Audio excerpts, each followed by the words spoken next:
Friends, passion ബ്ലോഗറിന്റെ പുതിയൊരു എപ്പിസോഡിലേക്ക് എല്ലാവർക്കും സ്വാഗതം. ദിവസത്തിന്റെ പ്രത്യേകത അറിയാലോ. ഇന്ന് ലോകമെമ്പാടുമുള്ള ക്രൈസ്തവ ജനത പ്രത്യാശയുടെ തിരുനാളായ ഈസ്റ്റർ ആഘോഷിക്കുന്നു. യേശു ക്രിസ്തു നമ്മൾക്ക് എല്ലാവർക്കും വേണ്ടി പിടകൾ സഹിച്ച് മരിച്ച് ഉയർത്തെഴുന്നേറ്റ ദിവസമാണ് ഇന്ന്. അപ്പോൾ പ്രത്യാശയുടെ തിരുനാളായ ഇന്ന് എല്ലാവർക്കും ഞങ്ങൾ പാഷൻ ബ്ലോഗർ ഫാമിലിയുടെ ഈസ്റ്റർ ആശംസകൾ.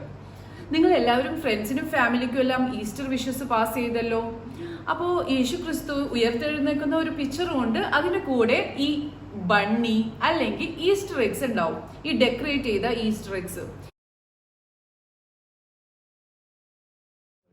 എന്താണ് ഇവർ തമ്മിൽ ഈസ്റ്ററിനോടുള്ള ഒരു റിലേഷൻ? ഈശോയായിട്ട് ഇവർക്ക് എന്താണ് റിലേഷൻ, അല്ലെങ്കിൽ ഈസ്റ്റർ ആയിട്ട് ഇവർക്ക് എന്താണ് റിലേഷൻ? ഈ ഈസ്റ്റർ എഗ്സും ഈസ്റ്റർ ബണ്ണിയുടെയൊക്കെ മെയിൻ ഇമ്പോർട്ടൻസ് വെസ്റ്റേൺ കൺട്രീസിലാണെങ്കിലും ഇന്ന് നമ്മളുടെ നാട്ടിലും പല ചർച്ചുകളിലും ഈസ്റ്ററിന് ഈസ്റ്റർ എഗ്സ് കൊടുക്കാറുണ്ട്. അപ്പോൾ ഇതെല്ലാം തമ്മിലുള്ള റിലേഷൻ നിങ്ങൾക്കറിയാവോ? എനിക്ക് കുറച്ച് കാര്യങ്ങൾ അറിയാം. അത് നിങ്ങളുമായി ഞാൻ ഇന്ന് ഷെയർ ചെയ്യാൻ ഉദ്ദേശിച്ചിരിക്കുകയാണ്. അതിൻ്റെ കൂടെ കുറച്ച് ഈസ്റ്റർ എഗ്സിന്റെ ഡിസൈൻസും. അപ്പോൾ നമ്മൾക്ക് കണ്ടു നോക്കാം. ഇന്ന് നമ്മൾ ഈ എഗ് ഡിസൈൻ ചെയ്യുമ്പോൾ ഞാൻ ഓഡിയോ എക്സ്പ്ലനേഷൻ തരുന്നില്ല. ആക്ച്വലി ഇത് വളരെ സിമ്പിളായിട്ട് ചെയ്യാവുന്നതേ ഉള്ളൂ. അപ്പോൾ ഞാൻ ചെയ്യുന്നത് നിങ്ങൾക്ക് കാണാം. അതിൻ്റെ കൂടെ ഞാൻ ഈ റൈറ്റിങ്സും കൊടുക്കുന്നുണ്ട്. ഇനി നമ്മൾക്ക് ഈ കഥകൾ അറിയണ്ടേ?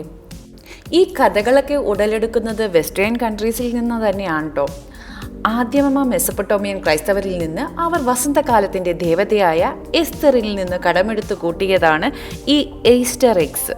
ഈ ഈസ്റ്റർ എന്ന വാക്ക് പോലും എസ്തർ എന്ന ദേവതയിൽ നിന്ന് ഉദ്ധരിച്ചതാണെന്ന് പറയപ്പെടുന്നു. 13-ാം നൂറ്റാണ്ടിന്റെ തുടക്കത്തോടുകൂടിയാണ് പാശ്ചാത്യ ക്രൈസ്തവർ പൂർണ്ണമായും ഈ ട്രഡീഷൻ കണ്ടുപിടിച്ചതും ഫോളോ ചെയ്യാൻ തുടങ്ങിയതും. അതിനവർ പറയുന്ന കാരണം മുട്ട വിരിഞ്ഞ് പുറത്തു വരുന്ന കോഴിക്കുഞ്ഞ് ഈശോയുടെ പുനരുദ്ധാനത്തെയും ഒഴിഞ്ഞ മുട്ടത്തോട് ഈശോയുടെ ഒഴിഞ്ഞ കല്ലറയുമാണ് സൂചിപ്പിക്കുന്നതെന്നാണ്. ആദ്യം ഇത് റെഡ് കളേഴ്സ് മാത്രമായിരുന്നു. അത് തിരുരക്തത്തെയും പീഡാനുഭവത്തെയും സിംബോളിക് ചെയ്യാനാണ് ഈ റെഡ് കളേഴ്സിൽ അവർ ഈ എഗ്സ് ഡിസൈൻ ചെയ്തിരുന്നത്. പക്ഷേ ഇത് പരിണമിച്ച് പല കളേഴ്സായി, ഡിസൈൻസായി, ഷെയ്ഡ്സായി. ഇപ്പോൾ ഇതിനെ മുതലെടുത്ത് കുറേ ചോക്ലേറ്റ് കമ്പനികളും രംഗത്ത് വന്നിട്ടുണ്ട്. അവരത് ചോക്ലേറ്റ്സിൻ്റെ ഉള്ളിൽ സർപ്രൈസ് വെച്ചും ചോക്ലേറ്റ് ഡെസേർട്ട്സ് വെച്ചും അതെല്ലാം നമ്മളെ ട്രഡീഷനായിട്ട് ബന്ധപ്പെട്ടല്ല. ഈ ഈസ്റ്റർ എഗ്സ് മാത്രമല്ല കേട്ടോ, വാലന്റൈൻസ് ഡേക്കും അക്ഷയ തൃതീയയ്ക്കും എല്ലാം സ്വർണ്ണക്കടക്കാരും ചോക്ലേറ്റ് കമ്പനീസും മറ്റ് ഗിഫ്റ്റ് ഷോപ്പുകാരെല്ലാം മുതലെടുക്കുന്നത് പോലെ തന്നെ ഇതും അങ്ങനെ കൂട്ടിയാൽ മതി. ഓക്കെ, ഈസ്റ്റർ എഗ്സിൻ്റെയും ചോക്ലേറ്റ്സിൻ്റെയൊക്കെ കഥ പോട്ടെ. ഇനി നമുക്ക് ഈസ്റ്റർ ബണ്ണിയെക്കുറിച്ച് പറയാം. ഈസ്റ്റർ ബണ്ണി US-ലും വെസ്റ്റേൺ കൺട്രീസിലുമെല്ലാം മുഖ്യ അടയാളമാകാൻ കാരണം പുരാതന കാലം മുതൽക്കേ മുയലിൻ്റെ സവിശേഷതകൾ ലോകം മുഴുവൻ അറിയപ്പെടുന്നതാണ്. മുയലുകൾ മാന്ത്രിക ജീവികളായാണ് അവരുടെ സ്വഭാവ സവിശേഷതകൾ കൊണ്ട് കാണപ്പെട്ടിട്ടുള്ളത്. മുയലുകൾ കൂടുതലായും വസന്തകാലങ്ങളുടെ തുടക്കത്തിലാണ് പ്രസവിക്കുന്നത്. അതിനാൽ ഇതിനെ ഫെർട്ടിലിറ്റിയുടെ അടയാളമായി ഈസ്റ്റർ കാലം മുതൽക്കേ കണക്കാക്കിയിരുന്നു. മുയലുകളെ കന്യാമറിയമായി സാദൃശ്യപ്പെടുത്തി വരുന്നു. മറിയം കന്യാത്വം നഷ്ടപ്പെടാതെ ഈശോയ്ക്ക് ജന്മം നൽകിയതുപോലെ മുയലുകളും ഇണകൂടാതെയാണ് പ്രസവിക്കാറ് എന്നതാണ് പുരാതന കാലം തൊട്ടേയുള്ള വിശ്വാസം. ഇങ്ങനെയാണ് ക്രൈസ്തവ മതത്തിൽ മുയലുകൾ കടന്നു വരാൻ കാരണം. പല പെയിന്റിങ്സും റൈറ്റിങ്സിലുമെല്ലാം മാതാവിൻ്റെ കൂടെ മുയലുകളെ നമ്മൾ കണ്ടിട്ടുണ്ട്.